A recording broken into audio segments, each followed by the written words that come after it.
आया जहां से वहीं फिर है जाना। सच्ची बात बताओ, जहां से आए वहां जाओगे कि नहीं जाओगे? बचपन तो छोड़ना पड़ेगा। हम आपसे कह रहे कितना भी आप सज लो धज लो, कितना भी खिजाब विजाब करवा लो, एक भी बाल सफेद मत दिखाओ, लेकिन जिस दिन मौत आएगी ना, कुछ पूछ के नहीं आएगी। 1 मिनट में शरीर को खाली करना पड़ेगा। कहते ना किराए के मकान में कितना भी बड़ा पुटीन लगवा लो, कितना भी अच्छा एसी लगवा लो, कितना भी अच्छा कूलर लगवा दो, कितना ही अच्छा बेडरूम बना लो, लेकिन किराए का मकान तो किराए का है। जिस दिन मकान मालिक का दिमाग सरक जाएगा, 1 मिनट में हाथ पकड़ के बाहर निकाल देगा। इस किराए के मकान के मालिक भी भगवान है।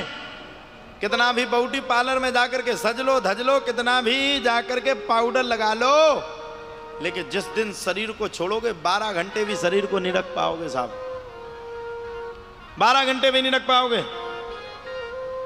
12 घंटे के बाद भी इस शरीर को छोड़ करके त्याग करके जाना पड़ेगा।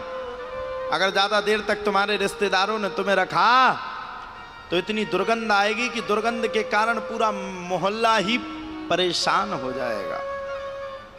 यही बात धुंधकारी को भी कही गई। अहम राता तुदियोस्मि धुंधकारी तनामता सुखी ने वदोषेण ब्रह्मत्वम नासितम मया। धुंधकारी को बताया गया, हे धुंधकारी कौन है तू?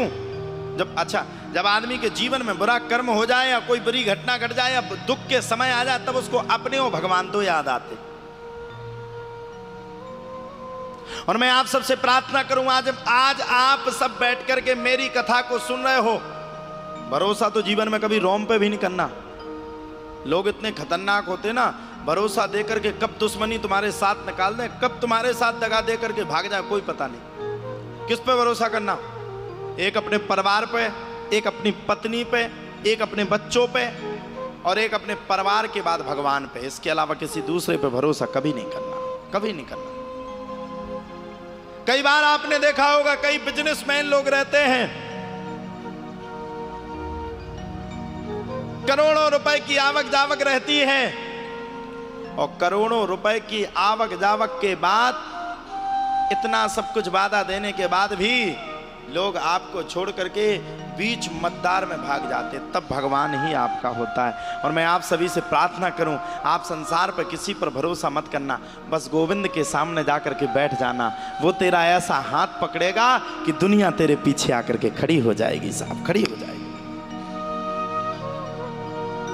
मैं ज्यादा नहीं कहता, मेरे जीवन का अनुभव कहता है। ध्यान रखना, जब कोई बुरी बात हो जाएगी तो आदमी तुम्हारे ऊपर पटक देंगे, तुमने ही गड़बड़ किया इसलिए गड़बड़ी हो गई। लोगों को आप पर कमी दिखाने के लिए 1 मिनट में कमी दिखा देंगे। मैं अपनी भी बता रहा हूं, मैं किसी के सामने बैठ करके अगर कहूं कि मैंने आज कथा कैसी करी, तो कमी निकालने वाले 10 मिनट में कमी निकाल करके खड़ी कर देंगे। महाराज जी थोड़ा सा वहां चटपट नहीं किया। हमें लगता है सोच समझ करके उनकी साजिशें हो सकती हैं। इसलिए धुंधकारी का अंतिम समय के बाद किसी ने भी साथ नहीं दिया। धुंधकारी का अंतिम समय के बाद उसके भाई ने ही साथ दिया। अहम भ्राता तुदियोस्मि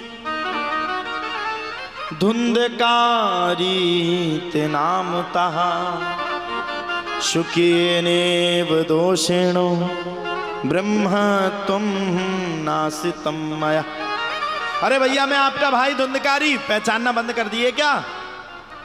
कोकर्ण का भैया तू कहां से आया बे? तू तो अभी अभी अपने प्राणों का त्याग कर दिया था, और तेरे अलावा तेरी मुक्ति के लिए मैंने जाकर के इतने मार्ग अपनाए, इतने मार्गों को मैंने पूर्ण किया, फिर भी जाकर के तू तरा नहीं, तुझे तरन तारण की प्राप्ति नहीं हुई। इसमें गड़बड़ी कहां हो गई? ये किससे कहा साहब? धुंधकारी से कहा। धुंधकारी बोला देखो भैया, हम ऐसे वैसे पापी मनुष्य नहीं, हम इतने डबल वाले पापी मनुष्य हैं कि ऐसा तुम 100 बार भी गया मैं पिंडदान करके आओ, 100 बार के पिंडदान करने के बाद भी हम नहीं तरेंगे। बताओ साहब, अपने यहां हिंदुओं में मनोमान्यता है कि पितृपक्ष के समय में जो पित्त पक्ष के समय में जो जाकर के तर्पण करता है उसको तरन तारन की प्राप्ति होती, लेकिन धुंधकारी क्यों नहीं तरा? भाई गोकर्ण ने जाकर के उसके लिए तो सब कुछ प्रयास किया, गंगा में जाकर के जल दिया, गंगा में जाकर के आचमन भी किया, शुद्धि भी की, उसके लिए तर्पण समर्पण सब कुछ किया, लेकिन तरा क्यों नहीं? बताओ आप लोग, बताओ क्यों नहीं तरा धुंधकारी? अब ये मत कहना, आप ही बता दो।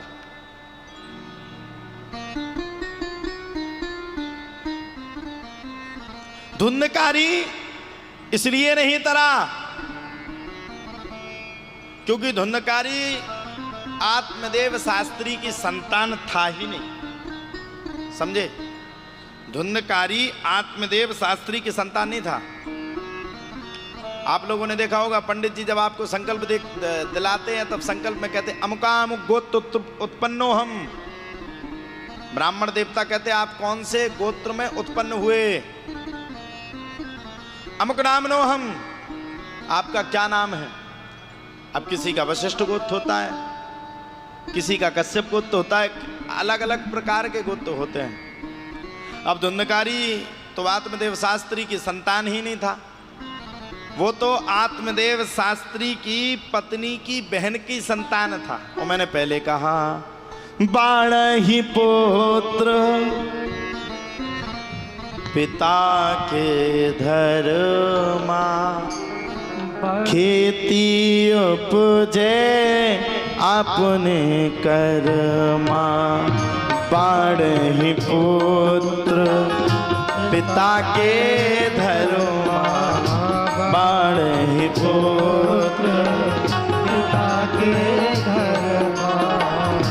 खेती उपजे अपने कर्मा, खेती उपजे अपने कर्मा। ओ 12 पुत्र पिता के धर्मा, 12 पुत्र पिता के धर्मा।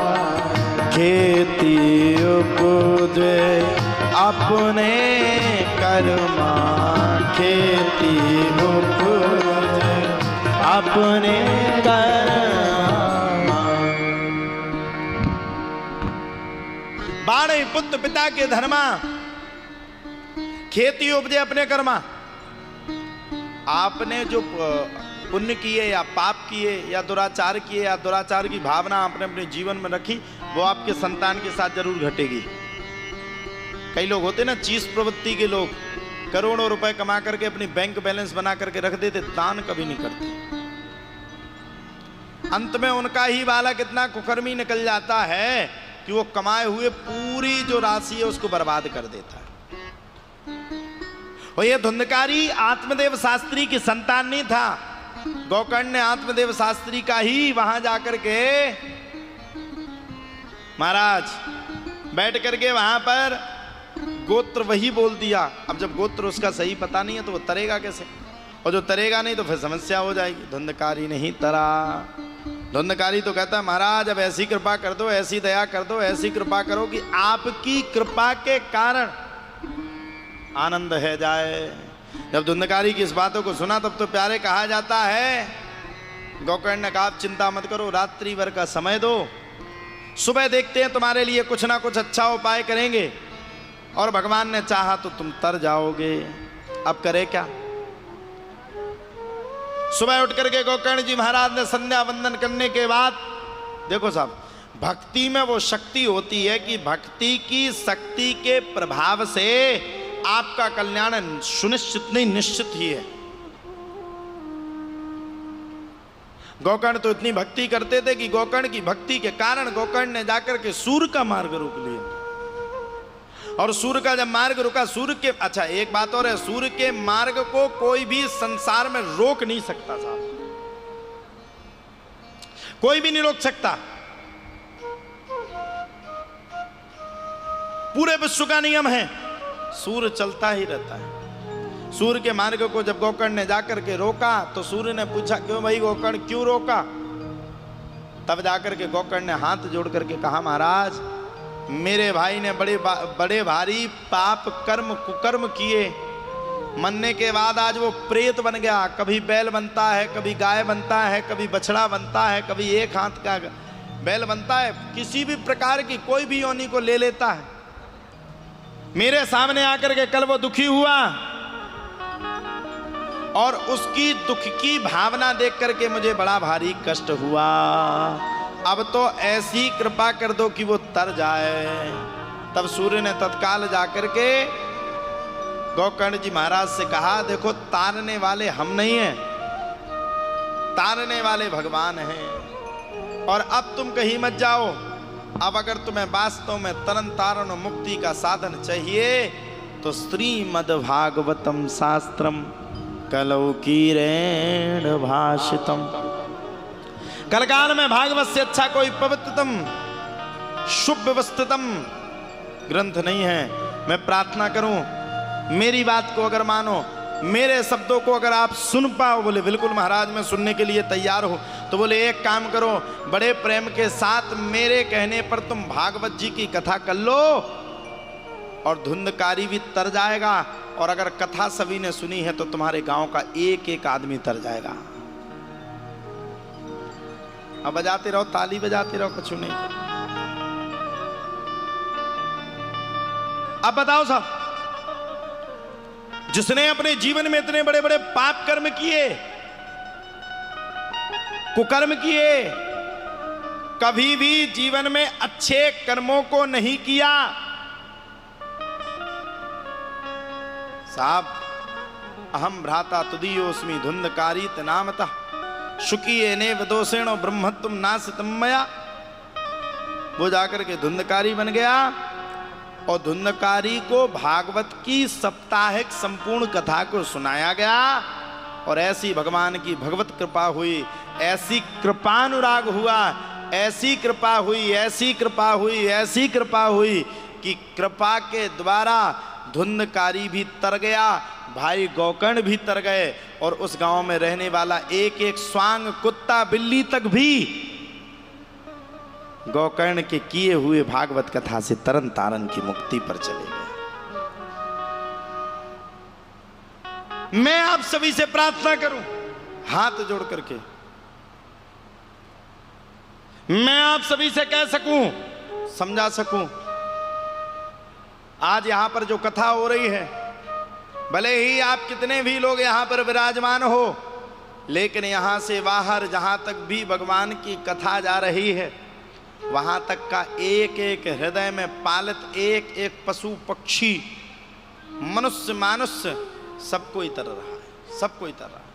इस कथा को सुनकर के सभी तरन तारण की मुक्ति हेतु, प्रयास हेतु, अप्रयास हेतु तरन तारण को जा रहे हैं। आप ये मत सोचिए कि आप ही तर रहे हैं, आपके साथ साथ आपके पूर्वज भी कहीं ना कहीं किसी ना किसी रूप में विराजमान हैं और वो भी यहाँ पर तर रहे हैं। ऐसी कृपा कथा।